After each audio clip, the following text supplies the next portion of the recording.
Hey, deserving listeners, it's time to continue watching 90 Day Fiancé. Let's watch the show. I feel like if we're going to do that later, I don't see any reason why this needs to be spectacular if Well, let's try and make it as special as we just want to get it out of the way and then go to a big That's thing. sad. No, Brandon, this is silly. Be serious. Why? Because this is waiting. I'm with Julie on this one. Okay, so there is nothing wrong with either point of view. For Julia, she is saying, look, we have to compromise, but I still want it to be special. I want flowers. I want the dress. I want it to be meaningful. I want it to be a big deal. Then we'll do something in a church later, and it'll be an even bigger deal. And that's what I want. Brandon, he's saying, it's just a formality. We'll have the big wedding later.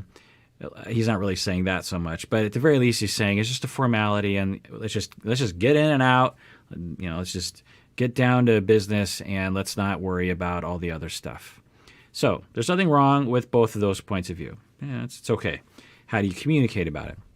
Now, for Brandon and Julia now has some pain around Brandon's seeming lack of enthusiasm, not only about the wedding, but about even getting married to her. Now, my hypothesis, which I don't know, I'd have to ask Brandon, is that in that moment, he was being confronted about something that he does not deal well with. This is a total hypothesis, complete speculation, that throughout his life, he has not been given enough time and space to spread his wings and to think about who he is, what he wants, and how he wants to implement his needs.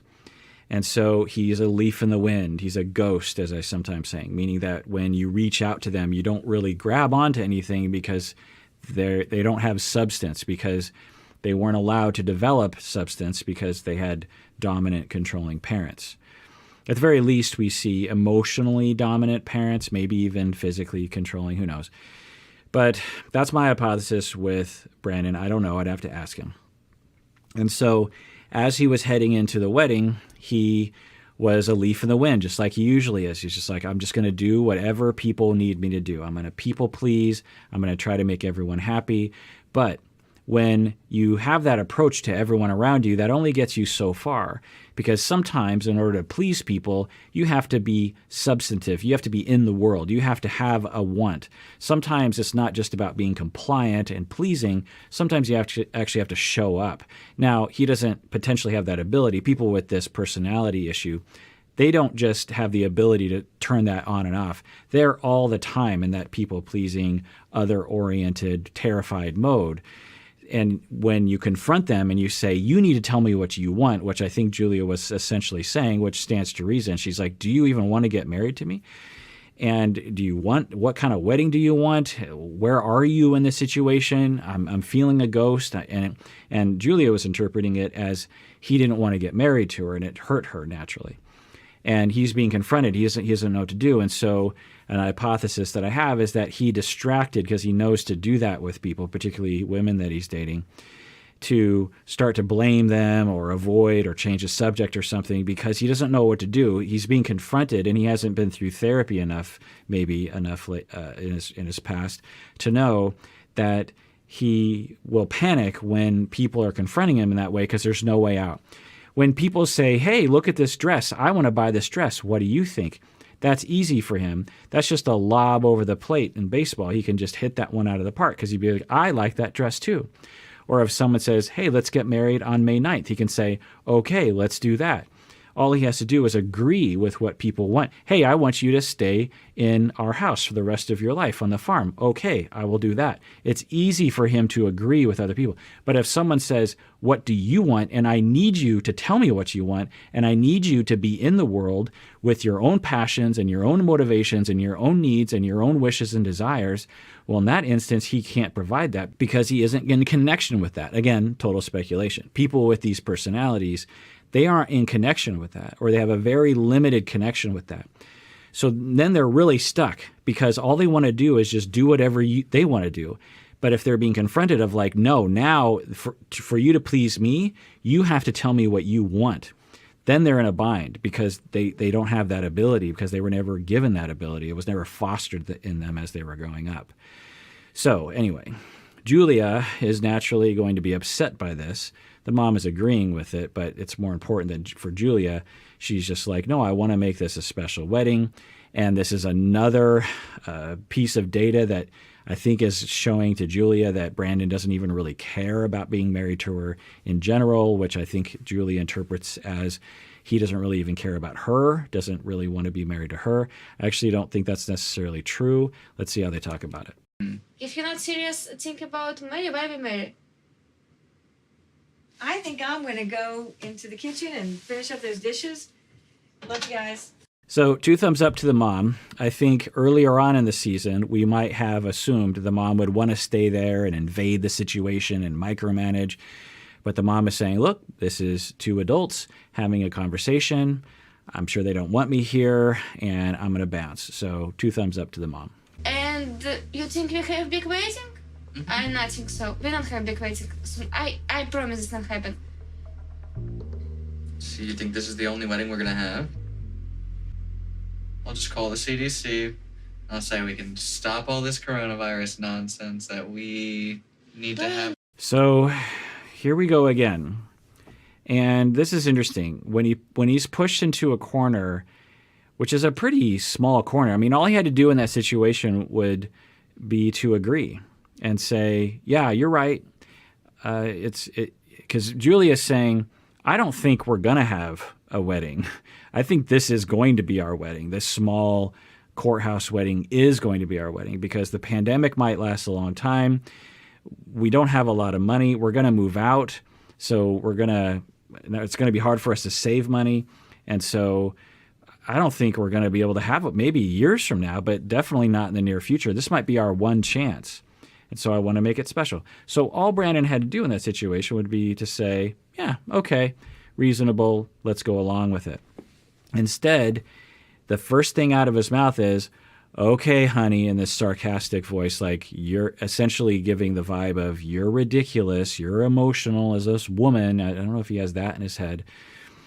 Okay, I'll just call the CDC, I guess, and I'll just cancel the pandemic. Is that what you want? I wonder where this comes from. So this is not that personality type I was talking about earlier. This is just flat out what's happening. What is happening with Brandon? Because he wouldn't come out swinging unless something was being triggered in him. So the question to ask is, what does he feel ashamed of, or what does he feel hurt of? What is he afraid of? So she's saying, no, I want to make the wedding a big deal. And does he have something against having a pleasant wedding or something? I don't, because he seems to be a consistent message around like, maybe he's terrified of being on the spot. You know, I've known people like that before. Because weddings, there's a lot of, but he's on a reality TV show, so we agreed to that. That's probably not it. Is he just wanting to put her down? Does he just want to humiliate her? Does he get this from his parents that, women, them and their weird things that they like to waste their time and money on? Is that what's happening right now? Why would he do that? What would he be hurt by? What would he be hurt by? Comment below if you, maybe we'll figure this out. But I'm just trying to figure out why, because we see the result, and that's usually how this process works, is we see the result. Right now he's being hostile with sarcasm, putting her down. So if we work our way backwards, like, when you get a maze and you're trying to, sometimes it's good to start from the end and work your way back to start. Well, if we work our way from the end of hostility, then we go back to anger, and anger usually is preceded by hurt or fear. And so if he's hurt and in pain, my only guess is that he thinks he's going to screw something up. This is a kind of a long shot, but that having a low-key but fancy wedding sort of in between, I'm wondering if he's thinking it's not going to be good enough for Julia because we're limited here. So this is going to fail, and I'm going to fail. And so what I want to do is preempt all of that by lowering your expectations. And the only way I know how to do that is to be hostile with sarcasm. I don't know. Let's continue watching. And when we start plans, you not care. When we start choice dress, you not care. When we start church, you not care. You don't care about nothing. I care about you. Okay, what you care about me? What you do for me? Maybe you need to ask your mother what you do for me. You not care about wedding. You not care about church. I do care. Why do you say I don't care? Okay, good. So now they're actually talking about the issue face to face, face on. She is saying, because you are exhibiting you don't care about the wedding, you don't care about the church, you don't care about the dress, you're telling me you don't care about me. And he's saying, no, I do care about you. So maybe they can work this out. Like I've been saying from the beginning, there's nothing wrong with him saying, you know what, I'm totally in love with her. I want to marry her. I do not care about the wedding. I don't care about dresses. I think it's a complete waste of time. That's okay. You don't have to get your way always, but that's okay to have that preference. It's okay for her to say, I love him. I want to marry him. He's the love of my life. And I want to have a fancy wedding, or at least some fanciness or some meaning in the ceremony. How do you communicate to each other about that? Let's see how they do. What do you do for waiting? You're not do nothing for waiting. I know you see Maybe all if the you... negative, but you never see any of the positive. How I see positive if you give me only negative? If you not care why we need waiting, maybe we don't need waiting. Maybe we don't. Okay. If you don't need waiting, why stay here? So he's certainly not helping the situation. All he has to say is something like, okay, what do you want me to do? I'm on board. I will do whatever you want to do. For the record, I'm not into weddings, but I love you and I want to give you the wedding that you want. And that's what I was saying the last time they were arguing about this. How hard is it for him to understand that? Like, again, let's take, as I did last time, an analogous situation where she is doing a piano recital and he doesn't care about piano music. He doesn't play the piano. He doesn't even like music. But she is about to go on the stage and she's going to give her piano recital and she wants to have the perfect outfit for the stage. And she's like, help me get my outfit.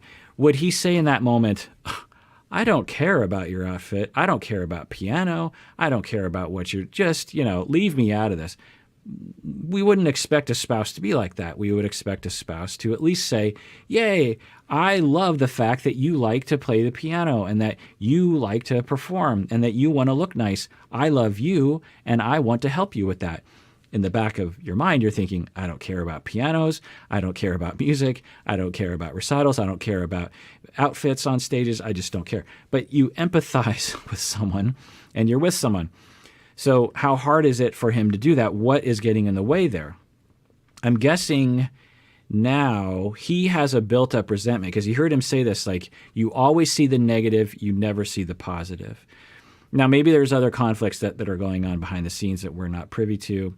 But if we're just going off what we've seen, I wonder if he has a switch where as the relationship becomes more close and as some accusations start to happen, because that just happens, you have some conflicts, so just minor ones. And I would consider that one that they had in the church to be kind of a minor conflict, especially in regards to getting married. I mean, when two people get married, there's always some level of yelling at each other at some point, or not always, but the stress of the wedding, that kind of thing.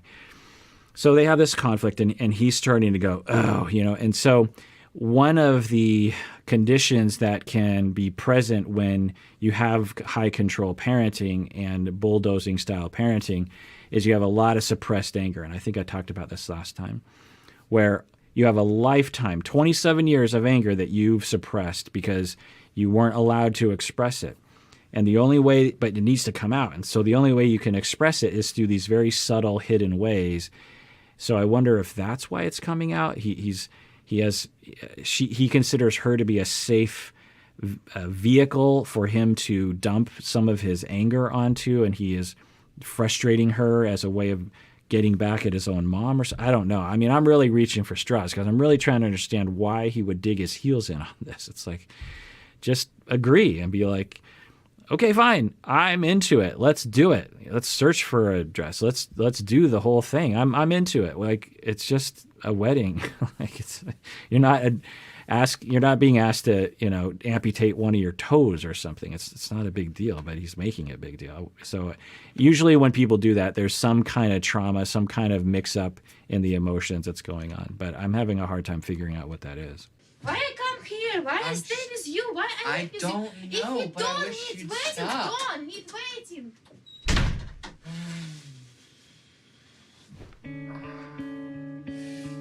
My mother. So a dynamic is building where he will trigger her. She tries to talk with him. He gives her more triggers. She escalates. He is sarcastic with her. He acts like he's calm and cool, but he's subtly giving her little jabs here and there. She escalates even more because she's hurt and frustrated and feels kind of like the word gaslit. People use, gaslit in terms of like, I'm getting one message, but I'm getting this other message and they're not compatible. Which one is it? I can't tell. And it kind of drives you nuts, right? So she's escalating and she leaves and I'm quite sure his narrative is, oh, there's crazy Julia, women and their emotions, or at least Julia and her emotions. So just an interesting dynamic that's developing already between the two of them. Mother and Julia want to make this more special, and I want to save all that for the big day when we actually have a real ceremony, for when we actually have a special day. Now I don't know what we're doing. Okay, so why didn't you just say that? That's not what you said. What you said was, in sarcasm, okay, honey, I guess I'll just call the CDC and I'll call off the pandemic. And then you also said, well, maybe we shouldn't get married. You didn't say what you just said. What you just said would have been fine. You could have just said, hey, honey, I really do want to have a nice wedding at some point. And I'm into this wedding we're going to have tomorrow or the next day. For sure, but I really want to have a big wedding, and I don't want us to give up on that. I'm guessing that would have really helped. So he does this a lot where he'll be saying one thing to Julia, and then in the interview he's saying a completely different thing. And it just makes me wonder if he really even knows what he wants. That's always been my question for him, because he does have a presentation of someone that might not necessarily even know what he wants. There's a possibility, and I have no idea, of course, that if he had 5 years of individual therapy with someone that knew what they were doing with regards to this personality, that after the end of that 5-year period, he emerges with a connection with himself. He looks back at this time and he says, you know what, that Brandon that was 27, now that I'm 32, that 27-year-old Brandon really had no idea what he wanted. I was completely lost. I was just reacting to what people were throwing at me. I never knew how to respond. I was confused all the time.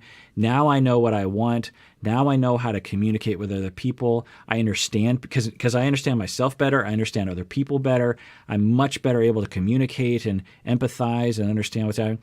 But back when I was 27, I really just had no idea what was going on. And people were yelling at me, and I thought everyone was crazy, but now I get it. I wonder if he would say that if he had that 5 years of therapy with someone that knew what they were doing. I don't know. All right, well, that does it for that episode. If you want to join us on Instagram or our official Facebook page or the Facebook fan page, there's a lively community on the fan page. You can join those things by clicking the links below. And everyone out there, please take care of yourself because you deserve it. You really, really do.